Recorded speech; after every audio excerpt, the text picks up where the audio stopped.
I was sitting at the kitchen table with my laptop open and my phone in my hand when my stomach dropped so suddenly I thought I might be sick. I stared at the screen, blinking hard, convinced my eyes were playing tricks on me. I refreshed the page once, then again. The number didn't change. It didn't even flicker.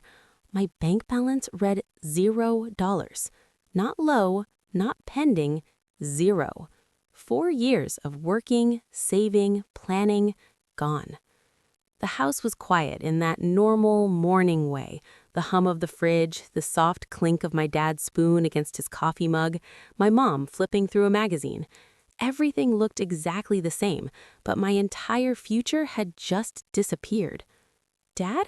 I said, my voice barely steady. "There's something wrong with my account." He didn't look up. "What about it?" "It's empty," I said. "All of it, every dollar." He took another sip of coffee, completely calm. "Oh, yes, we were going to tell you."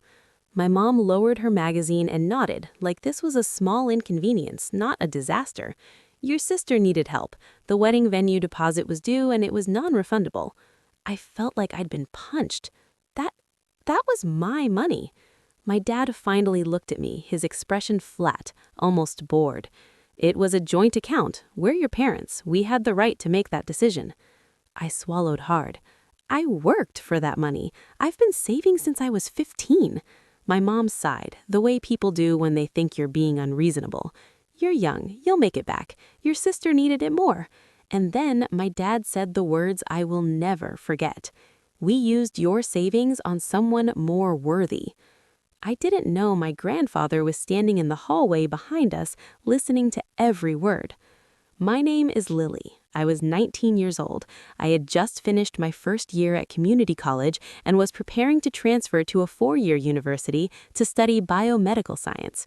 I wanted to work in healthcare research. I'd planned every step carefully because I knew no one was going to hand me anything. I had worked nonstop since I was 15. Retail jobs after school, babysitting on weekends, tutoring younger kids, summer camps, late shifts, early mornings. While my friends spent money on clothes and trips, I saved. I skipped vacations. I skipped fun. I watched my savings grow slowly, painfully, dollar by dollar. By the end of my first year of college, I had saved nearly $11,000. My parents convinced me to put the money into a joint account with them. They said it would be safer, that they could help manage it, that it was smart. I trusted them because I was raised to believe trust was mandatory, especially when it came to family. I grew up in a house where my older sister, Natalie, was everything. Beautiful, confident, loud, the kind of person who filled rooms effortlessly. She was the one my parents bragged about. Her achievements were celebrated. Her mistakes were excused. I was the quiet one, the responsible one, the child who didn't need much. My parents called me independent like it was a compliment. I realize now it was just their excuse not to show up for me. The day my savings disappeared was a Tuesday. I'd come home from my campus job excited, planning to double-check tuition deadlines and housing deposits. Fall semester was only weeks away. I wanted to make sure everything was ready. Instead, I stood in the kitchen realizing my future had been sold without my consent.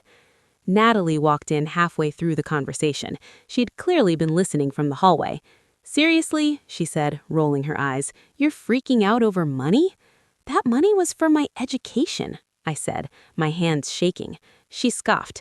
"You can take out loans like everyone else. My wedding only happens once." My mom jumped in immediately. "Exactly. This is a once-in-a-lifetime moment for your sister. You'll have plenty of time to figure things out." "So my future matters less?" I asked. My dad shrugged. "It's about priorities." I didn't argue after that. I went upstairs, closed my door, and sat on my bed staring at the wall for hours. I wasn't crying, I wasn't yelling. I felt empty, like something fundamental had finally broken. A week later, I tried again. I approached my mom calmly and asked if there was any way to recover even part of the money, just enough for tuition. She shook her head.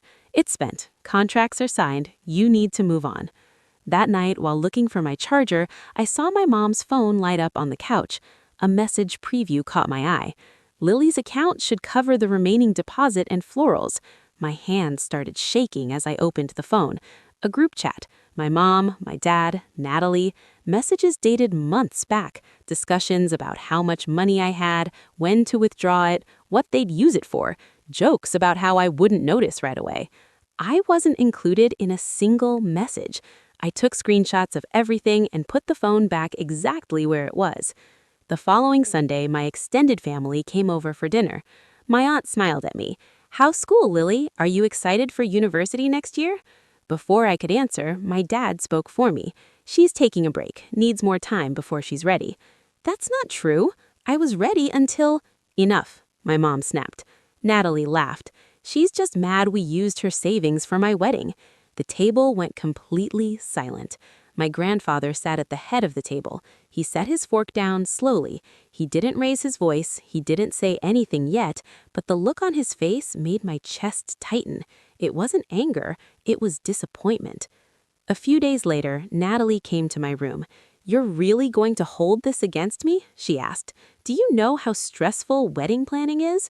I didn't answer. She softened her tone. "Don't ruin this for me, Lily. You're being selfish." That was the moment I understood something clearly. They didn't think they'd done anything wrong. They genuinely believed she deserved more than me. So I stopped talking. I started applying. Scholarships, grants, financial aid, anything I qualified for. I applied to everything quietly. And then I called my grandfather. I showed him the screenshots, the bank statements, the proof that the money was mine. He listened without interrupting. When I finished, there was a long pause. Then he said in a calm but firm voice, "I'm going to handle this." 2 weeks before Natalie's wedding, my grandfather invited the entire family to dinner at his house. Everyone assumed it was a celebration. Natalie talked nonstop about dresses and flowers and the honeymoon. My grandfather barely spoke. After dessert, he cleared his throat. I heard what was said to Lily. The room went still. "About her savings," he continued. "About using her money on someone more worthy." My dad tried to laugh. "That's not—" My grandfather cut him off. "Let me ask you something." He paused, then asked quietly, "If Lily wasn't worthy of her own money, why is she worthy of this family?" No one answered. He reached into his jacket and slid an envelope across the table toward me. Inside was a check for $15,000. "This is for your education, tuition, housing, books, everything you planned." My dad started to protest, but my grandfather stood up. "I'm also revising my will. Lily's future will be protected." He turned to me. "Pack your things, you're coming with me." I moved in that night. Natalie's wedding happened without me. My parents tried apologizing only after they realized my grandfather was serious. I didn't respond. I enrolled at my university that fall. I never moved back home.